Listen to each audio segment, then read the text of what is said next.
Hello again, welcome back to TOEFL Structure and Written Expression. Bersama saya Putu Krisusanto, hari ini kita akan membahas Unit 2 Written Expression. Video ini saya akan bagi menjadi dua, yaitu video 2A dan 2B. Kita akan mulai saja, tapi sebelumnya bagi rekan-rekan yang sudah mengerjakan soal-soal kemarin, jangan khawatir, itu kita akan bahas esok hari pada unit ketiga. Alright, Written Expression. Pertanyaan 16 sampai 40 dalam Structure and Written Expression di TOEFL test kalian adalah mengenai written expression. Ini mengetes seberapa besar knowledge kalian mengenai cara-cara yang benar, dalam hal ini mencari jawaban yang salah dalam mengekspresikan diri melalui struktur kalimat dalam bahasa Inggris. Masing-masing kalimat dalam masing-masing pertanyaan dalam pertanyaan 16 sampai 40 ini terdiri dari satu kalimat yang mana ada 4 kata atau kelompok kata yang digarisbawahi dalam kalimat tersebut. Anda harus memilih yang mana antara A, B, C, atau D yang salah. Jadi di sini tidak seperti pertanyaan pada umumnya di tes TOEFL, di mana kita mencari jawaban yang benar, tapi Anda mencari jawaban yang salah. Anda tidak harus memberitahu atau menjawab apa jawaban benarnya, as long as at least you know that that answer is not correct. Asalkan kita tahu bahwa jawaban tersebut salah. Contoh nomor 1 di sini. The final delivery of the day is the importantest. Ada 4 yang digarisbawahi di sini ya. Mungkin kalian bisa lihat. Ada satu yang janggal, yaitu pilihan D. Importantest. Nanti kita juga akan bahas mengenai ini, yaitu ini namanya superlatif. Mungkin kalian juga sering melihat bahwa kalau ada 2 atau lebih suku kata, dia biasanya diikuti oleh more, lalu kata tersebut. Sedangkan untuk S itu biasanya untuk satu suku kata atau 2 suku kata yang diakhiri I, kayak prettiest, cheapest, smallest, gitu-gitu. Jadi di sini jelas yang salah adalah D, delta. Itu yang akan menjadi pokok bahasan kita sekarang. Strateginya untuk menjawab 16 sampai 40 ini, yang pertama, lihat dulu kata-kata yang digarisbawahi. Dan lihatlah langsung di kata-kata tersebut dan lihat kata-kata yang mendahuluinya atau yang setelahnya, karena biasanya clue-nya ada di sana. The word that comes before it or after it. Nah, kalau masih belum bisa melihat ada error, maka baru kita lihat baca dulu sentence-nya dan kita lihat konteksnya yang mana yang salah di antara itu. Dan yang terakhir, kembali lagi, jangan sampai ada jawaban yang kosong. Walaupun Anda guessing, do it to your best of your ability, to the best of your ability. Berikan jawaban walaupun Anda kurang yakin. Jangan sampai ada yang kosong. Lanjut ya. Nah, kemarin sudah ada 17 skill, jadi kita akan lanjutkan menjadi skill dari skill nomor 18. Satu problem yang besar mengenai ini adalah problem with subject and verb agreement. Kemarin saya juga mungkin sempat menyampaikan bahwa dalam bahasa Inggris harus ada persetujuan antara subjek dengan verb. Kalau subjeknya singular, verbnya singular. Subjeknya plural, verbnya juga plural. Skill 18 ini namanya prepositional phrases. Ini yang sering menjadi jebakan Batman. Contoh ya. The key to the doors are in the drawer. Ini salah. Kenapa are itu salah? Karena walaupun di sini kata dalam subjek ini kata akhirnya adalah doors yang merupakan plural, tapi kemarin sudah ada ilmunya ya, ada namanya prepositional phrase, frase preposisi. Yang menjadi subjek utama dalam kalimat ini adalah the key, kunci, singular. Karena ada kata to, entah itu to, for, by, apapun itu yang membentuk preposisi. Jadi ini menjadi anak atau turunan dari the key. Oleh karena itu harusnya the key is in the drawer. Sebaliknya, yang di kedua, ini terbalik. The keys, harusnya kunci-kunci, itu are. Karena dia merupakan subjek utama.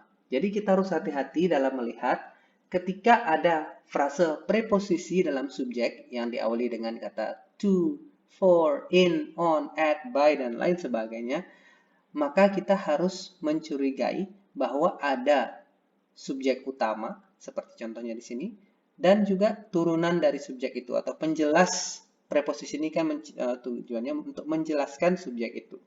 Oleh karena itu, verb-nya harus setujunya dengan subjek utama, bukan dengan yang ini. Ya. Contoh yang kedua, di sini di bawah. Each number in a binary system are formed only two symbols. Are formed from only two symbols. Nah, ketika kita lihat di sini, ini adalah subjeknya dari kata each sampai system. Kemudian, clue-nya ada kata in di tengah-tengah. Oleh karena itu, itu pasti ada prepositional phrase setelah in ini. Oleh karena itu, yang menjadi subjek utama adalah each number. Dalam bahasa Inggris, ketika kita bilang each atau every, itu selalu artinya singular. Karenanya, yang paling tidak tepat di sini adalah are, di mana are ini harusnya adalah is. Begitu ya, itu skill nomor 18. Nah, skill berikutnya, expression of quantity, kuantitas. Kita harus melihat kuantitas apakah dia singular, plural, atau uncountable. Kalau kuantitasnya singular, contohnya, all of the book was interesting. Maknanya di sini keseluruhan dari satu buku, misalnya keseluruhan dari novel Laskar Pelangi, menarik. Cocoknya di sini was. Nah, kalau kita punya banyak buku, di sini kita bilangnya seluruh buku-buku itu, mungkin kita punya satu tumpuk buku, semuanya menarik. Oleh karena itu dia plural, ketemunya plural juga dengan word. Terakhir, ketika kita berhadapan dengan suatu uncountable noun, yaitu kata benda yang tidak bisa dihitung, seperti contohnya uang, informasi, waktu, yang dianggap uncountable, itu dia dianggap selalu singular. Oleh karena itu, all uncountable noun was interesting. Oke? Nah, nomor 20 adalah yang namanya inverted verbs. Kemarin juga saya sempat sudah sampaikan, ada verba-verba yang diinversi, letaknya diubah-ubah. Contohnya di sini, behind the house was the bicycle I wanted. Kenapa ini was?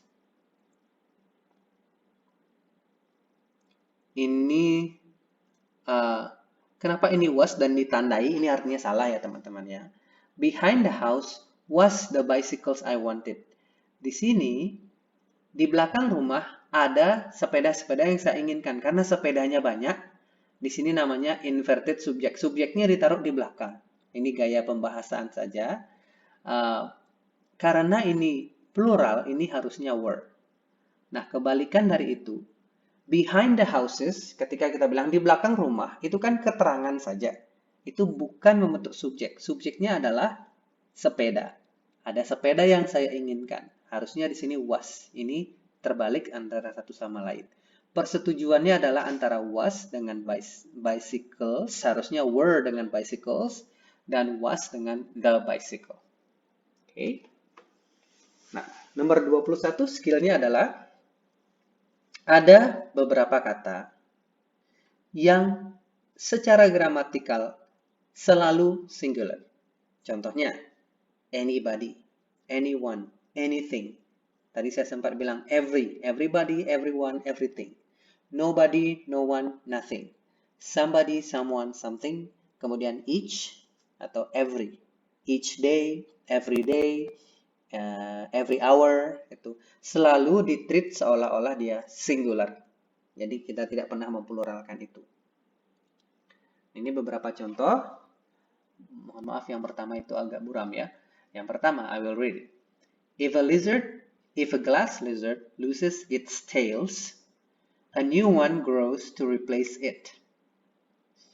Kalau kita mencari kalimat ini, pertama dalam struktur kalimat ini cari dulu yang kita lihat yang tidak digarisbawahi. Karena yang tidak digarisbawahi sudah pasti benar. Oleh karena itu, kita sedang membicarakan tentang satu hal saja. Karena di sini ada a, kemudian its, dan it.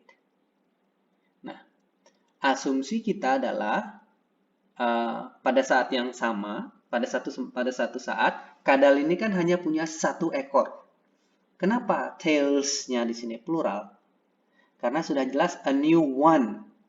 Kalau one kan berarti dia merefer kepada ini, harusnya its tail. Oleh karena itu yang salah adalah B.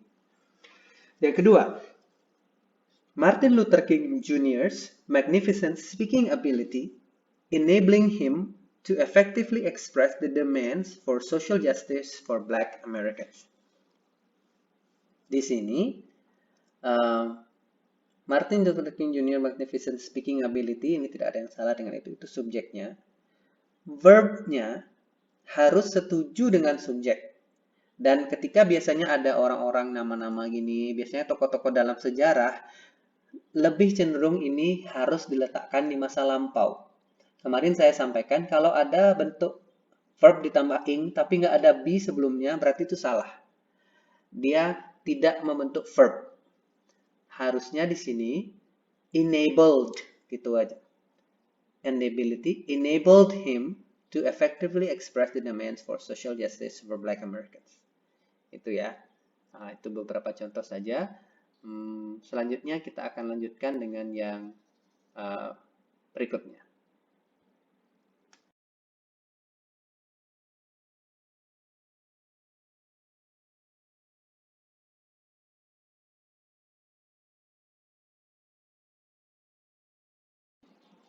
Problematika berikutnya adalah dengan parallel structure. Dalam bahasa Inggris penting sekali bahwa struktur kalimat berbentuk paralel.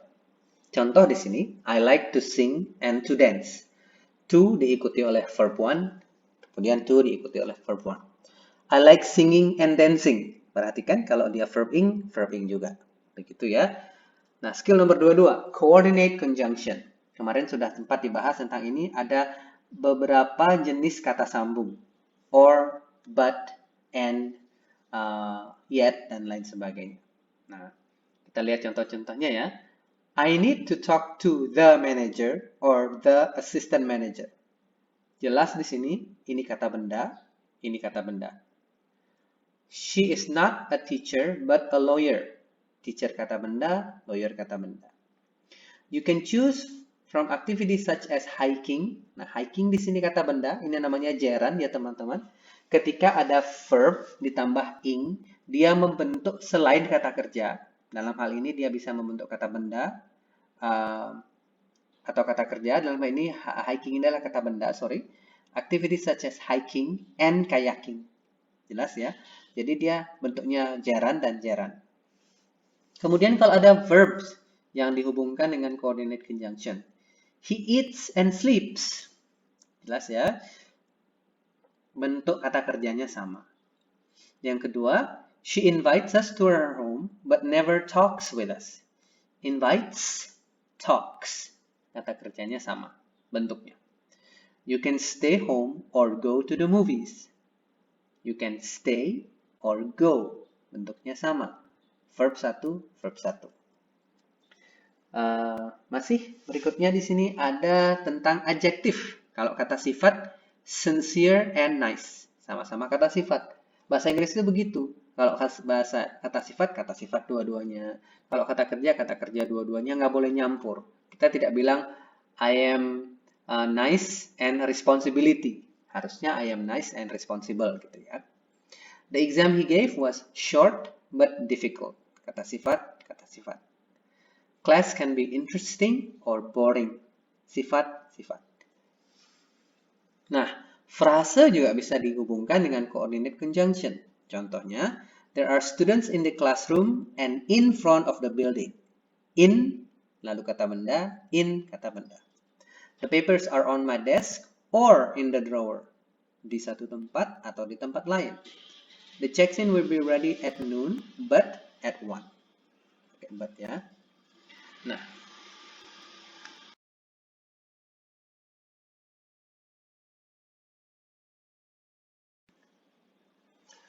Ada juga klausa yang dihubungkan dengan coordinate conjunction. Contohnya, they are not interested in what you say or what you do. Sama bentuknya, what you say or what you do. I am here because I have to be and because I want to be. Sama ya bentuknya. Mr. Brown likes to go home early but his wife prefers to stay late. Sama juga. Kalau ini bentuknya simple present, ini juga simple present.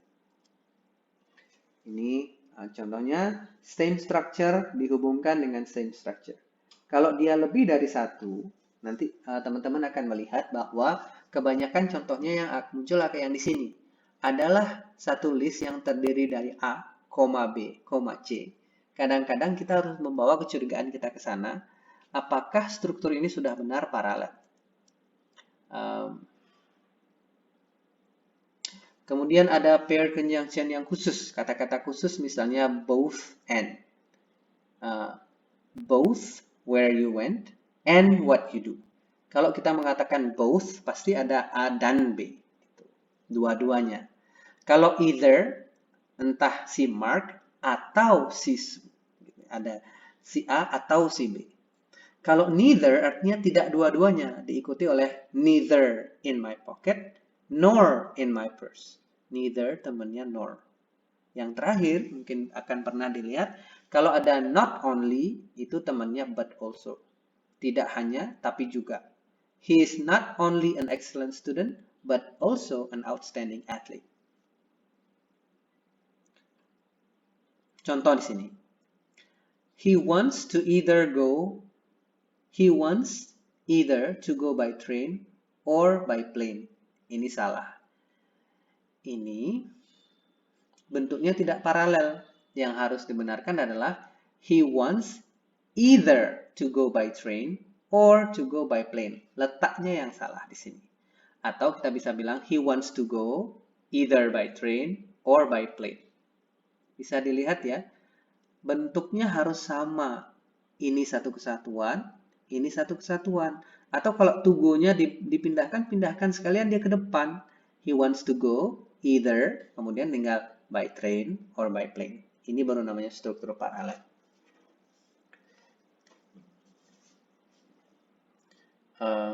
Ini contohnya lagi sama seperti yang tadi. Dan juga mengenai parallel structure ini ada namanya comparison. Ketika kita membuat komparasi, kita menunjukkan apa sih kesamaan atau perbedaan antara dua hal. Apakah ini kita tunjukkan perbandingan ini berbeda atau sama, harus dalam bentuk paralel. Nah, kita bisa melihat pakai than dan juga more blank than. Contohnya, sekolah saya lebih jauh daripada sekolahmu. My school is farther than your school. Yang dibandingkan adalah di sini subjeknya. My school, your school. To be rich is better than to be poor. To be dengan to be. What is written is more easily understood than what is spoken. Bentuknya sama ya. What is written, what is spoken. Jadi ada beberapa kata-kata kunci yang dipakai untuk membuat perbandingan. More than, than, less blank blank blank than, as, misalnya as good as, atau as bad as, atau the same as. Kalau mirip kita bisa bilang similar to. Contohnya, yang pertama, the Egyptians first discovered that drying fruit preserved it, made it sweeter, and improved its flavor. Seperti saya bilang tadi, setiap kali ada A, B, C, itu kalian harus curiga dulu ke sana. Nah, belum tentu itu yang salah, tapi kita lihat dulu ya. Kita lihat ke sana dulu, bawa kecurigaan kita ke sana. Nah, sini kita lihat yang tidak digarisbawahi. Preserved it. Dalam bentuk lampau. Ini kata kerja dalam bentuk lampau. Mempreservasi. Made it sweeter. Sudah benar ya, bentuk lampau.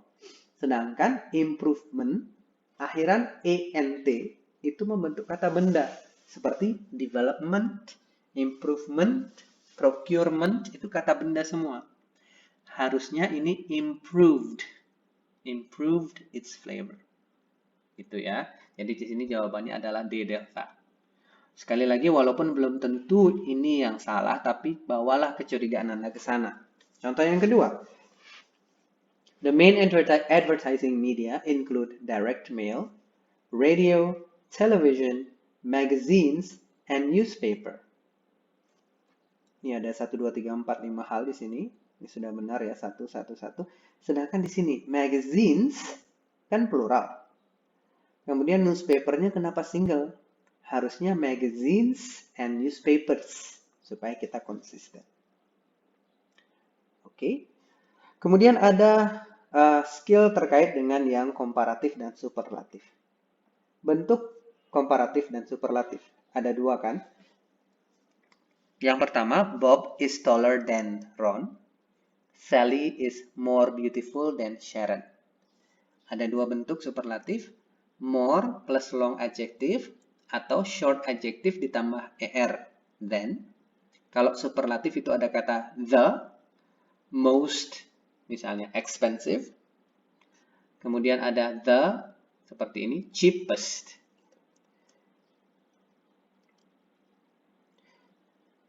Komparatif, kita tambahkan er kalau ada kata yang mempunyai 1 syllable atau 1 suku kata.